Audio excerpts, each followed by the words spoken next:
years of developing the Hyperloop technology, we now announced the Hyperloop Certification Center will be in the state of West Virginia.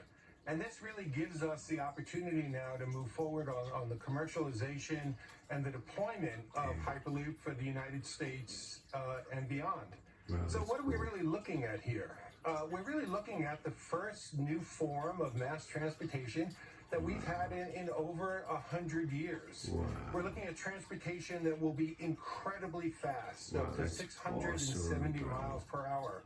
We're looking at transportation that will be high capacity, that will carry people Big and money, cargo dog. simultaneously, so What it meets is our this needs in company? I'm both of those buying. areas. I promise you. And it will have a lot more to do with ride-hailing than it does with train schedules. It'll be flexible, it'll be on demand.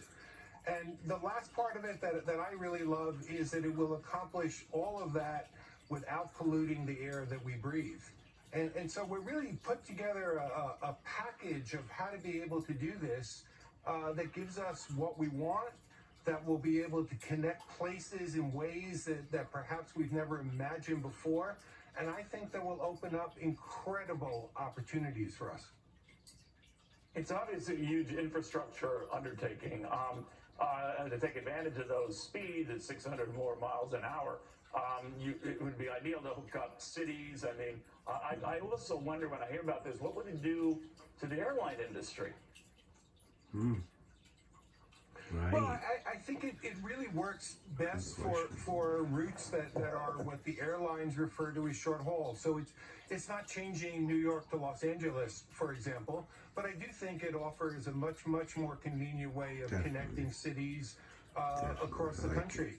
I think the way to think about this is really to think about what we did in creating the interstate highway system. We created that system in 1956. Dwight D. Eisenhower was still president at that time. And the connectivity that came from that allowed us to really reimagine how we connected places within our country. But we now have in our mind that the time it takes to get between places is defined by the faster you can do business, the more money you can make. Today, if you want to go from Columbus to Pittsburgh, that's a 3-hour trip. With Hyperloop, it's 25 minutes. Wow. That's the type of thinking that we're bringing into this right now. Insane. Jay, there are a lot of very rich guys who are looking at the whole Hyperloop phenomenon. I know Elon Musk of Tesla fame and SpaceX, obviously Richard Branson, a host of others. Are they all on the same standard here? In other words, this isn't like the electric battery thing where there are different standards for different cars, different makers. Right. How are they coordinating, or are they? Well, here's a place where I really have to give credit to the U.S. government, because the Secretary of Transportation came out very recently and said that they're going to take a leadership position in defining the regulations for Hyperloop. And she put the responsibility with that for the Federal Railway Administration. She's very clear about the fact that this is the opportunity for the U.S. to take a leadership position in being able to do it. And ultimately, there will be standards that come from this. Certainly, we want to make sure that they're the standards that achieve the best outcomes for everybody.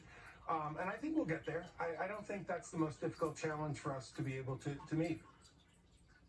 All right, well, it's very cool. It's very cool. We'll see how it goes, but it could be a whole new initiative here. Thank you very much, Jay Welder, the Virgin Hyperloop CEO.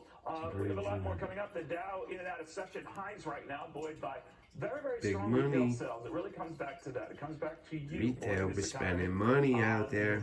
Christmas is coming. There's going to be a lot of green arrows with Trump. Red with Biden. There's my main man.